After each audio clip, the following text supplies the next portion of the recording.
The views and opinions of the King Life podcast do not reflect the views and opinions of WWSU Radio, Wright State University, nor their entities.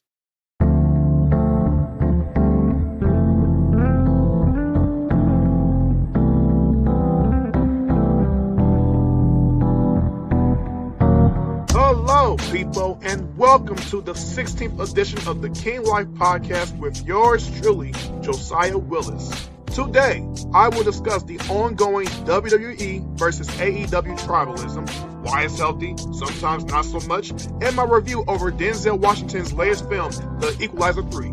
Did I love it? Did I hate it? You'll find out in a minute.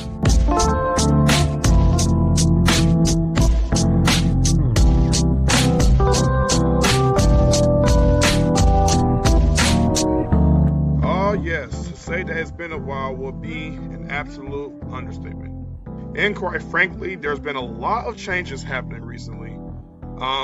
Without getting too much information or providing you guys so much details, I'll just put it like this. I love Anthony Lombardo. He will always be a co-host on the King Life podcast. He will always be a significant member for what he contributes here on this podcast. At the same time, because of a lack of commitment and a lack of communication on, both of our parts, you know what I mean? I'm not just going to sit here and just say, I'm putting the full blame on him. I figure going forward from this day on, or this year in 2023, coming in this month of October, I haven't recorded a podcast episode since February, and we have been on quite the hiatus, sabbatical, whatever you want to call it. I must say for right now, my friend Anthony is taking a sabbatical. Maybe a good break is needed for him as well.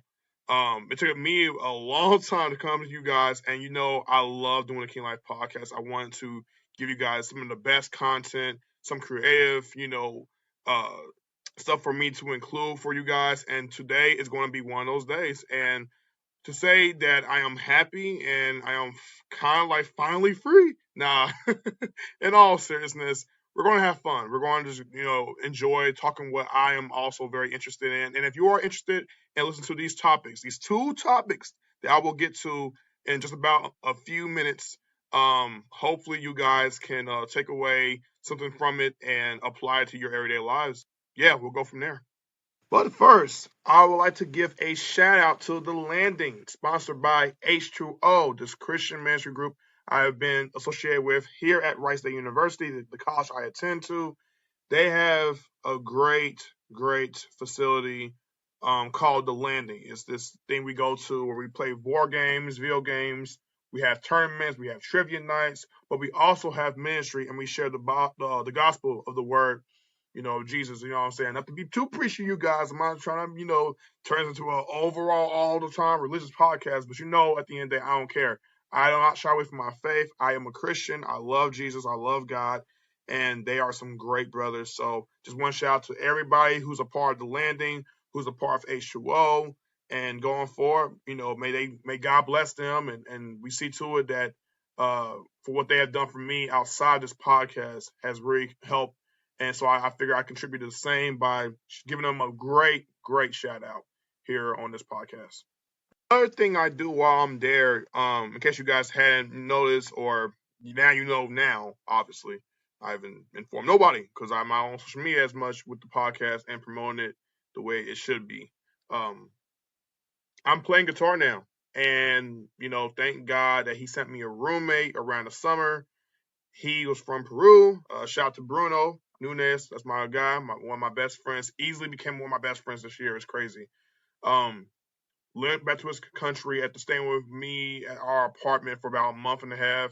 When at first I didn't even want me a roommate. I'm gonna keep it real with you guys. I didn't want me a roommate, but a blessing was gonna come out of it, and God knew what He was doing.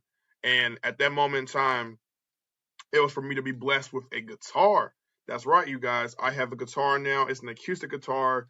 I love playing it. I love just learning as much as I can. But I am not great. That's the only thing.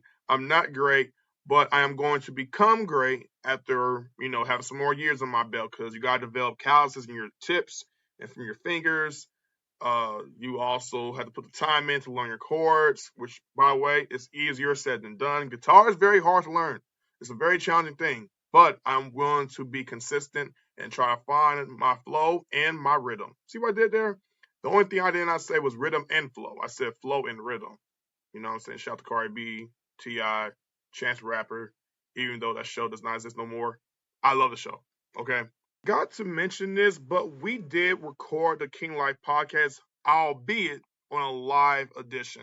One of the things that I did not get to do with the pre-recorded that this podcast pretty much is, was not go over the aspect of what was live, and I included something that I want to introduce as a part of my thing, my shtick, going forward on this podcast, and that is providing you guys a quote of the day. Here it is. Gotta clear my throat, okay? Need some water. All right. Success is not final. Failure is not fatal. It is the courage to continue that counts. By Winston Churchill. Let that sink in and minister through you. All right, let's go right ahead and get towards the first topic at hand. This WWE versus AEW tribalism. Touchy subject. I don't know. In a way, it's for me because I am a fan of both professional wrestling promotions, sports entertainment, call it what you want to call it. I love them both, right? So I'll just put it like this. I'll give you guys a brief story as to how I became a wrestling fan when it came to watching WWE's product for, I want to say, the past, we've been watching this since I've been 5 years old watching it. That's like close to 17, almost 20 years. I want to say, of me being a wrestling fan. I think either way, without trying to go on a tangent, what had happened was I was riding my bicycle at the time that my mom had gave me. It was a sunny day. I remember it being really nice, very beautiful out, and I was just wanting to ride my bike and have fun, just play, whatever like that. And so I saw my mom talking with this man, and he happened to be the father of these two kids that I went to school with. One of which I went to school with actually, and I got so distracted that I was riding my bike on the sidewalk too. I tripped on something with my bike and just fell, and I busted open my elbow, and see what I did there? Busted open, wrestling reference. Anyways, I busted my elbow, and I remember crying like a baby. So, long story short, mom takes me into the house, wraps a rake around me.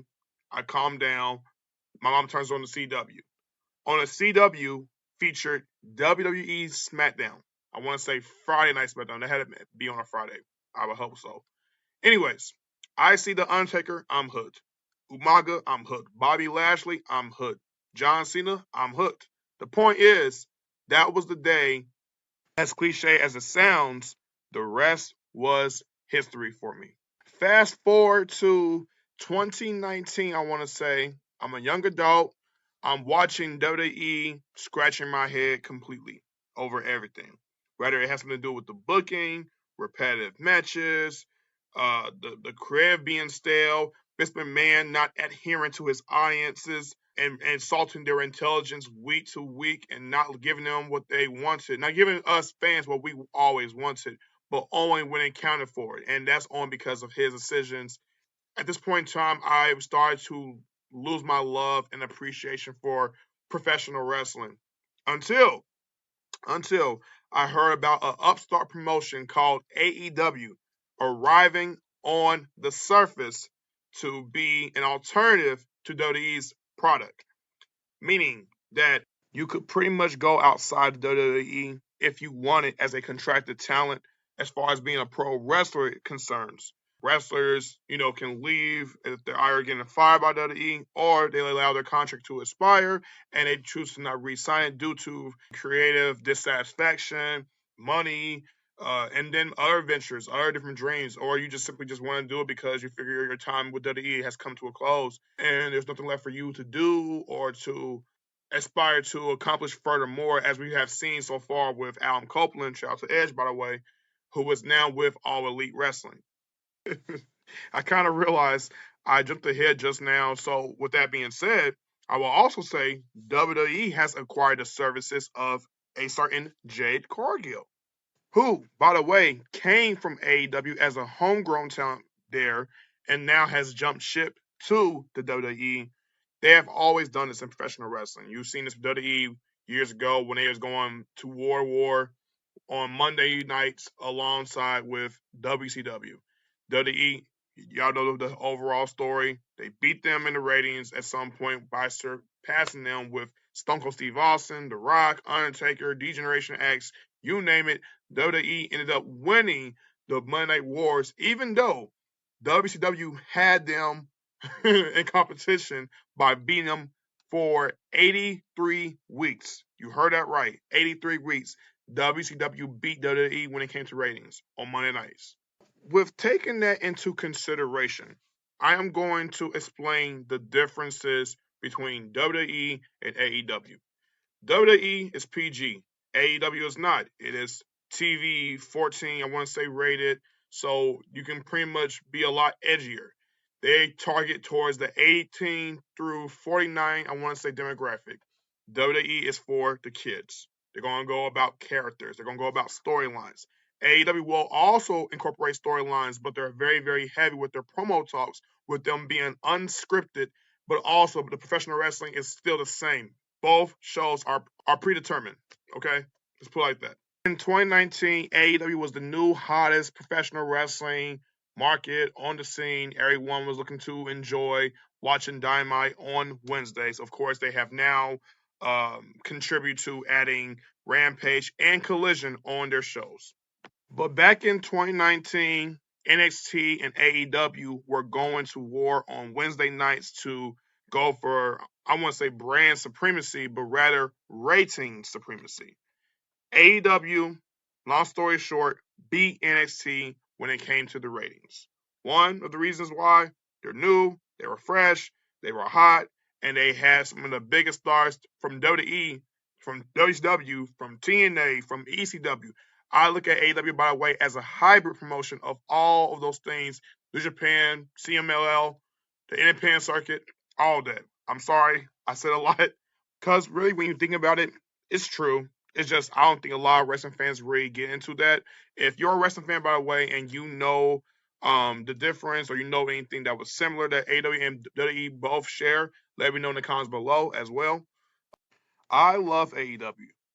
Don't get me wrong. I love WWE too, but I love All Elite Wrestling a whole lot more than I love Royal Wrestling Entertainment, even to this day.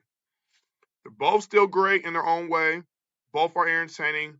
Both are still fresh and new, and some things have gotten better and have since improved.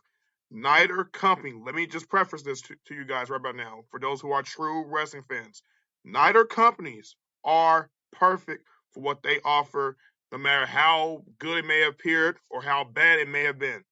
Because let's face it, they were both marginalized by controversies last year in 2022. Let me explain. Vince McMahon, for months, was accused of sexual misconduct allegations and had been reported in news outlets everywhere.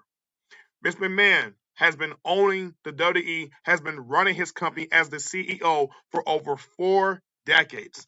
Not a lot of people can say that. That is very impressive for a 70-year-old man who, at some point, some way, somehow, later on in life, lost himself and got out of touch with his product, did his best that he could, but was holding this ship down for 4 decades. And keep in mind, I said ship. I didn't say the shit word, and people are thinking that. So I'm not cussing. Uh, and plus, I'll get charged a lot of money for it, and I don't want to do that. But yeah, so Vince has been running his company for so long, yet he was targeted for steroids. He was targeted for doing some things to a referee who alleged that she did something to him or he did something to her, that she has since tried to sue, but for some reason, he was figure out a way to dodge a bullet. He have definitely done some things that were very shady and cruel and utterly disrespectful. You know what I'm saying? His mind just got to a place where, you know, it was a trend for, I want to say, the last few years now, where people just were upset with Vince McMahon's creative and his booking and the way he would be in charge of running the company. We appreciate him when he got on screen. Don't get it twisted. We were very appreciative for what he gave us. If anything, if we didn't give us man, we wouldn't have got sports entertainment. We wouldn't have got celebrities being involved in professional wrestling, and spotlight and a showcase in ways like WrestleMania, for instance. That spotlight within itself is surreal, instant classic. Longing to remember itself. Regardless of the main things he's done for WWE. And trust me, they have been exceptional, groundbreaking, influential, and never will probably be done ever again. Who knows? Who knows? We'll have to wait and see if Hunter, his son in law, can, do a better job than him, because that led to him, which, by the way, I'm not condoning the fact that he did what he did to those women. He paid women hush money. I want to say over $15 million to keep their mouths shut and not express what he had did to them horribly. So he had to resign in disgrace and give his company over to his son-in-law, Hunter. Hunter Hearst Helmsley, Triple H, wrestler, married to his daughter, Stephanie McMahon, now runs the WWE and is great and has I believe he has creative control. Under his services, the WWE has significantly improved when it comes to their creative booking, their matches, the new call-ups as far as the NXT stars coming towards the main roster, all kinds of different things. And Roman Reigns is still the one. Uh, I still am hoping, though, that Cody Rhodes is the one to usurp him as the undisputed WWE Universal Champion. That's just my prediction and my prediction alone, okay? It'll be a spoiler, but for right now, it is still labeled as a prediction. Switching gears, let's go to the AEW side of how they were marginalized by controversy. And that was by one guy, one of my favorite performers of all time, one of the most talked about popular individuals. We never thought he was going to come back. He had been away for 7 years, and he came back in August of 2021. CM Punk. I am talking about CM Punk. Reason being is we all know what happened during the infamous AEW Medium Scrum after All Out in 2022 when CM Punk just verbally went on a complete onslaught, a terror of sorts, as some might describe, to the Young Bucks and Kenny Omega as they were the EVPs at the time. Fun fact, Cody Rhodes was also an EVP. He was the first to leave AEW to go to WWE and jump ship. So he's now with that company, and that is exactly why I said he's be the one to beat Roman Reigns. It's not, but he'll beat Roman Reigns at a given point in time.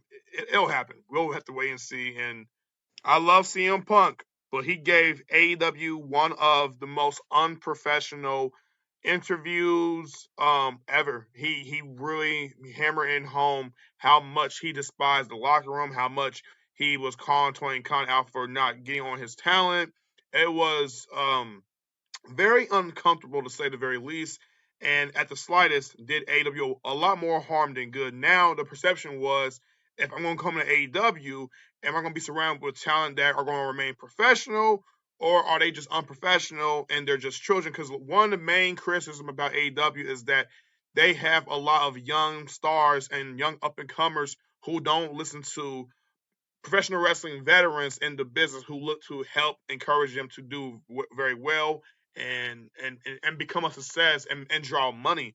A lot of times they figure that because of the new wave and the new culture of professional wrestling, they have to go about it in a way that fits to their needs rather than someone else's needs from the past, which can be a detriment because in this business of professional wrestling, it is all about getting yourself over, meaning getting a lot more popular, and so fans can recognize you and care about you and be emotionally invested. Just like when you watch a movie, you want to be emotionally invested in the main character, the villain, the premise, the plot twist, the hook, whatever it can be. You want to be emotionally invested so that you can care about what you are seeing on your screen. And CM Punk is one of them. He is that guy. He is a draw.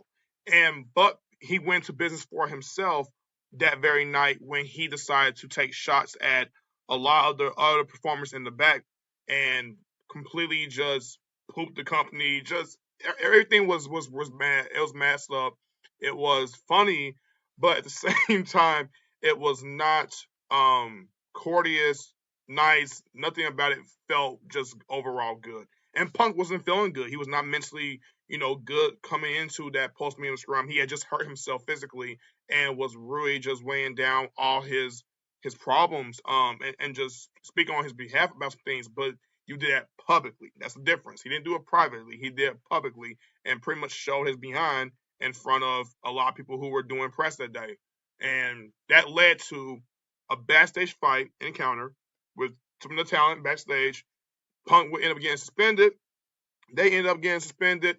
Fast forward into 2023, CM Punk got into another backstage fight with a young wrestler by the name of Jack Perry, famously known by Jungle Boy at some point, but dropped it since he's turned a bad guy, a heel. A heel, by the way, is a bad guy. Babyface is a good guy for those who are keeping in tune and listening. So they got into a backstage fight over a segment some weeks back. Punk got fired because of that, and fans were really upset and outraged. AEW has kind of made up for it by bringing in Edge, but at the same time, it's not. It's left AEW, some a dark cloud over their heads for a while now, and it's been a topic of discussion since about a year. Keep in mind, AEW is still a new company. It's still a fresh, kind of like, up there company. Has only remained and existed for about 4 years now. WWE has lasted longer than them in terms of decades. And so it's just another thing, a learning curve for, learn from the bad, learn from the wrong, learn from the horrible, and sometimes even the toxic of a lot of people's ways to get better with your professional wrestling company. So on both accords, once again, that's why I say neither company is perfect. But let's go right ahead and get to the nitty gritty. So here's what I want to get to: AEW, WWE, the tribalism. I would like to point out how positive the tribalism is because here's the thing: as professional wrestling fans, and I say pro wrestling fans for a reason, because if you are generally a pro wrestling fan, you should know this. We should be blessed and appreciative and honored to be in the times that we are living in right about now, because right about now, for those who have probably since not watched wrestling for a long while now, you should start watching it now because it is the best time. I'm telling you, the best time to be a wrestling fan right now. Business is booming. The women are doing great now than they were back then. And the tag team division, awesome. The promos, the stars that are being created and developed, I love to see it. Here's what I don't love to see: Tony Khan, you going off on Twitter ranting about WWE beating your company and the ratings this past Tuesday. I want to say two Tuesdays ago. Can't say words. You lost to WWE, and yet you had to go onto Twitter to take a shot at them because John Cena and The Undertaker did under numbers of demographic or under 1 million viewers for a demographic, even though they were shown to be on NXT. Listen, you lost to WWE. You're my favorite. Your show right about now is my favorite company to watch on the air each and every single Wednesday, Friday, Saturday, when you have them feature on TNT and TBS respectively. What you do not need to do is come out on Twitter and say what you want to say because you lost. Just take your L. There's no point or sense of you getting upset because WWE beat you. You beat them, might I add, 3 years ago or 3 years prior when you had NXT face with AEW Dynamite on the ratings back on Wednesdays. There was no point of you getting upset about you losing. And keep in mind, too, you guys, I'm not only just talking about Tony Khan here. When Tony Khan was doing this was on Twitter, and he went on a full rant of week to week, responses with fans on Twitter. Some people not tuning into Dynamite. Some people making fun of his mother. Him talking about how his mental health, was not feeling good. Him just, taking shots at Hunter, Shawn Michaels, and getting upset with WWE because WWE, brought it on themselves when they made it personal for him last year and try to poach his stars to come to the company. I get it. I understand where Tony is coming from. And trust me, is it uncalled for in a way? Yes, because it's gossipy and it's childish, and to me it's very immature, and the business is not going to proceed to go forward if we're going to keep on having ourselves go this way and go backwards. Nia, also remind you guys, this is where I want to get towards the fans, the wrestling fans, and I say this, and I know some people are not going to like this. You're going to probably comment, something very disparaging as far as a remark, and that's fine. You can feel however you want to feel. I give you guys the freedom, but keep in mind, try to keep it a little positive because I mean it as well when I say this. Wrestling fans, pro wrestling fans, are weird. Am I weird and I'm one of them at times? Yes, I have been that way. We are weird because we cannot be able to appreciate what we are getting. Some wrestling fans feel that if you are a WWE fan, you should not support AEW. Some wrestling fans who love AEW feel you should not go to back and say you still love WWE. And I find that completely, utterly ridiculous.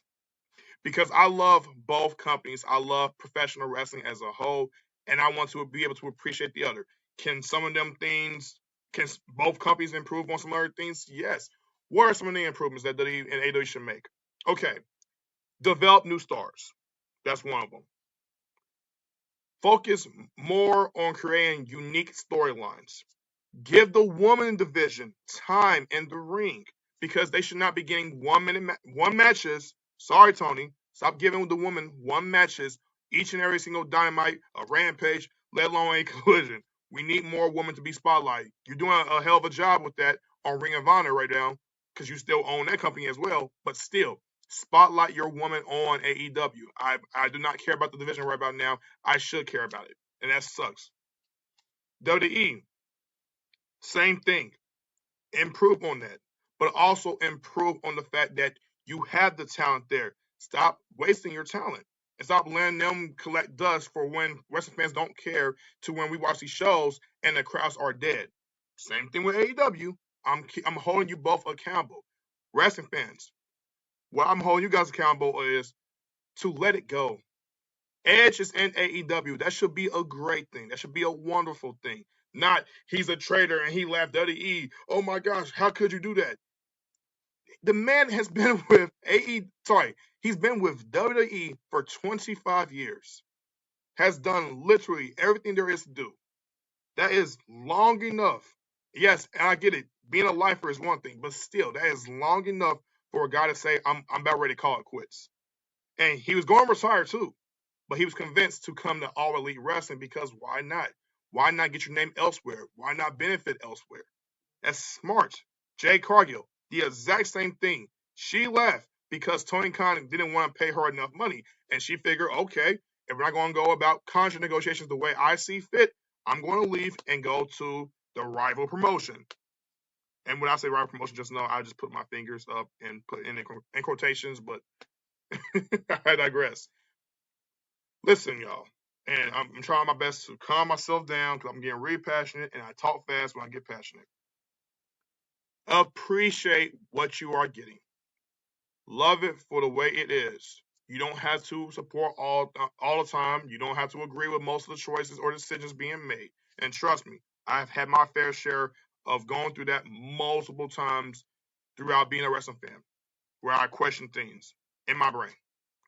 Still, I'm able to be appreciative, to be, a fan of what I do get. Can some things be better? Yes.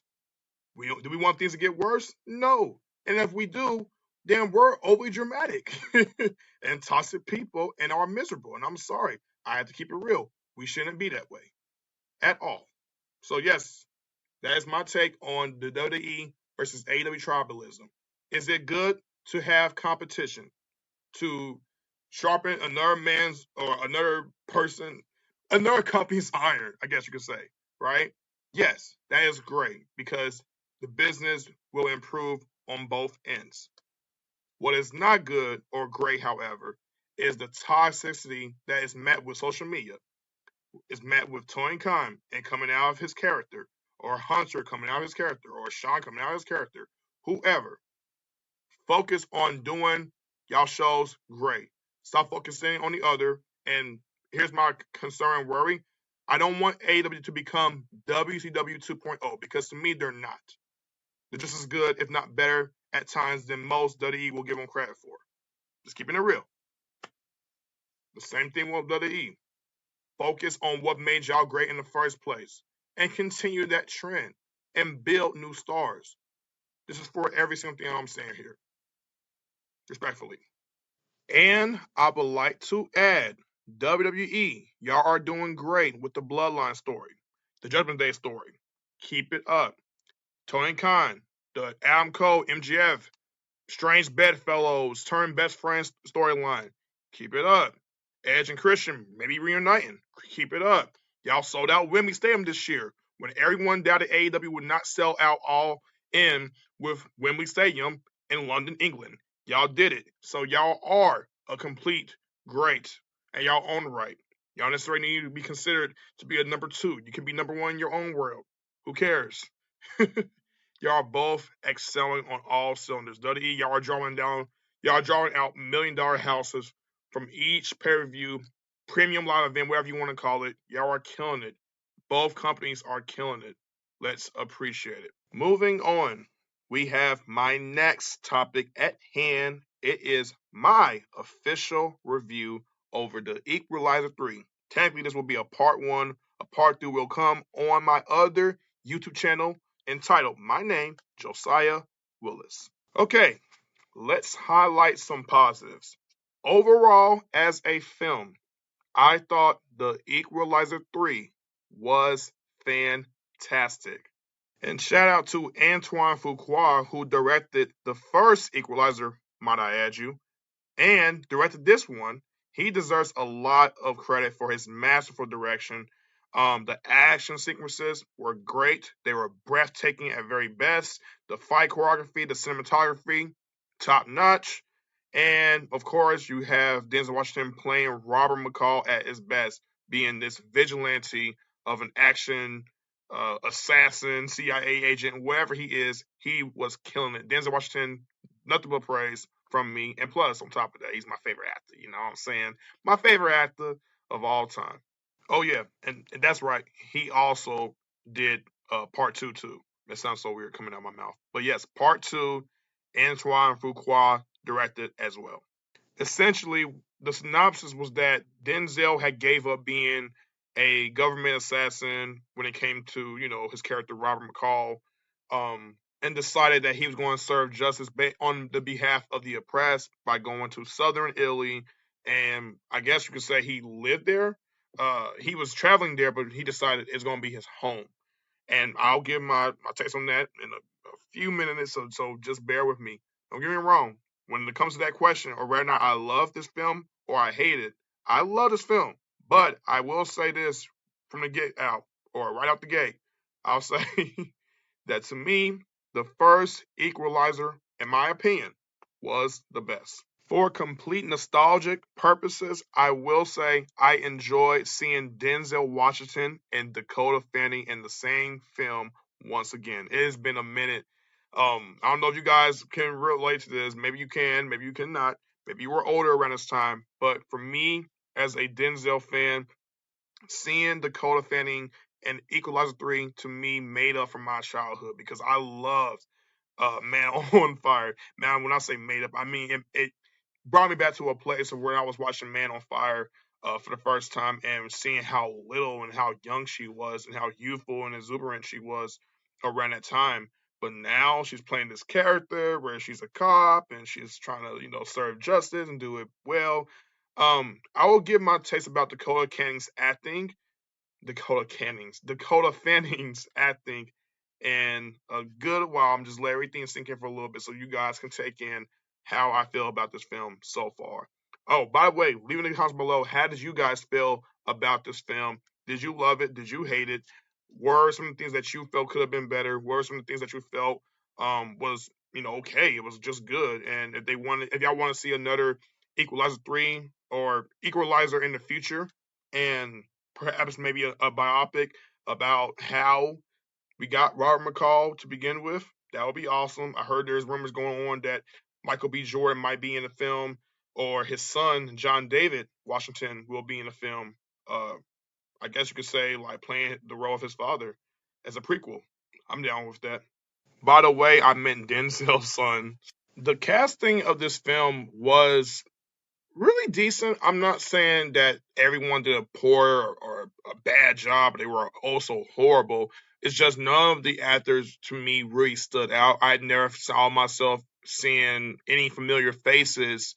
Um, Given that this was in Italy, not because I haven't not known any Italian actors. I think I may have known some of them in the film, but they weren't like stood out. No, nobody really stood out to me as, oh, I know who this person was before or who that person was before. But with that being said, solid job. They did a pretty good job with this casting in this film, and Denzel played off very well with just about any and everybody. The way he talked, the way his demeanor was, his overall presence is nothing short but amazing. And having that rubbed off with a veteran of his caliber in terms of how long he's been in the acting business, doing movies, TV shows, guest appearances. Denzel really held his own along with some of the younger casting that was implemented in this film. I also love the fact that there was a scene where he was getting, taken care of for his wound with this older guy, the older guy that helped, save his life in the movie when he was going down. Sorry, spoiler alert. This is going to be some spoilers, so I'll talk about more about that, probably a lot more on my YouTube channel. My name, once again, Josiah Willis. But there was a lot to be said with this film that really stood out.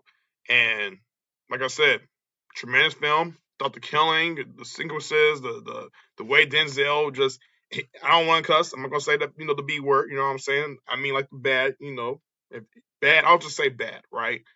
If you know how bad he was, you know what I'm saying? He was a bad member Gemma. Let's say bad man. We can say that too. But there's no word. And shout out to my guy Joey, because he has the last name. Joey, bad rapper, actor. You pretty much get what I'm trying to say at the end of the day. Now, here's what I'm gonna kind of say about the film in terms of criticisms. This is me saying I want to see the film improve, or better yet, I wish the film would have improved on this a lot better. And this is gonna rub some people out the wrong way. I'm not trying to get you people to start feeling upset at me or mad at me for saying this. I think the two criticisms I had about the movie was the fact that Denzel decided, for no offense, and this is not gonna sound, I'm not trying to sound, racist or, prejudiced or anything. I just felt Robert McCall's character, based on where he was from in the first film, did not strike me that he was just going to, you know, leave and go to a foreign country and just stay there and reside there for the rest of his life. Me personally, I would have just had, Denzel there with his character being portrayed as a form of, okay, I'm going to take care of business around here in Italy, and then I'm just going to go ahead and go back to where I stay, and that's in America. Because Robert McCall's character had a home in America, not in a foreign country, not in a foreign location. I get the idea of why he would stay there to protect, those who were oppressed, those who were down, and everything like that. It's just me personally as a fan, as a guy who would have went into a different direction creatively.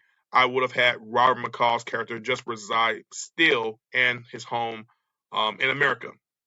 I forget where he was from. I think maybe New York, uh, Georgia. He wasn't from Georgia, was he? I'm sorry. Maybe Detroit, Michigan. Who knows? I don't know. I just would have had him stay in America somehow, and that's just me. The other criticism I have, and I'm not saying I have hold this judgment against her fully. I just felt like Dakota Fanning's acting was subpar. I don't feel like it lived up to its hype based off of the trailer and to set across the expectations of what we're getting. Yes, I get the idea. This is supposed to be an action, dramatic thriller film that is supposed to make you go, oh my gosh, that was, ooh, wow, blah, blah, blah, blah. I get that. However, in terms of acting, and I'm going in for it, so I'm not just saying this because I know so much about her because she's done acting a lot more than I have. I just felt like Dakota Fanning's acting just could have been done a lot better. I wish there was more of a smile. I wish there was more of a comfortability, a sense of presence that she could have shared alongside with Denzel. Don't get me wrong, in a way, they did have chemistry. They could have had a better nuanced chemistry based off of how the film may have appeared to be at times formulaic and forced. Not that Denzel was also forced, but that the scenes, the way everything just kind of like went could have been done in such a, I would say, in such a more captivating, um, I gotta follow what's next, kind of like feel to it. And that's why I felt like, the film could have also done a better job of doing. The villains were great, but they could have been a lot more threatening, a lot more dangerous. Like Denzel has always had it easy. I don't know what it is about the Equalizer 3, or the Equalizer franchise in just general. Denzel has always had easy villains to beat. Whether that was a villain that thought he had it against him and had it all figured out, the other villain who betrayed him, and then we get this villain who pretty much runs and he's the crime boss of everything. But the way Denzel killed him and the way he went out, man, it felt like, this was easy. Like, I would love to see a challenge towards Denzel being the, heroic vigilante. Not because, he can't win the battle at the end of the day, but to say at the end of the day, this person actually gave him a fight. Something to where he can, you know, be threatened for his life. Because there was a point in time in the film where Denzel's life was threatened. But what if we had saw a lot of different directions? What if Robert McCall himself was kidnapped? What if he was tortured? What if he had to fight his way out, of killing the villain and his henchmen and these different scenarios that could have been played out with the film. So that's just my take. I just felt like the film could have been better in that form. Let's see if you guys agree with that. Am I missing anything? Am I wrong? I would like to see you guys' opinions and point out facts. Point out some facts if you can't find out some facts. If you do know some facts already about the Equalizer, the franchise, Part 3, Antoine Fuqua. Once again, shout out to you, Dakota. Love you. Just could have just done a better job when you're acting. Show me more of a smile. Show me more of a personality. But I will say this. I love the continuation and the depth that they added it when it came to her mother being the woman that we saw who got killed and the latest Equalizer prior to this Equalizer that came out this year. So I like to see the continuation with that. I mean, I did like to see the continuation with that when it came out, and it was all inspiring and definitely a surprise that I didn't expect. And I understand why he did what he did, why Denzel helped her out so much. So yeah, that was great.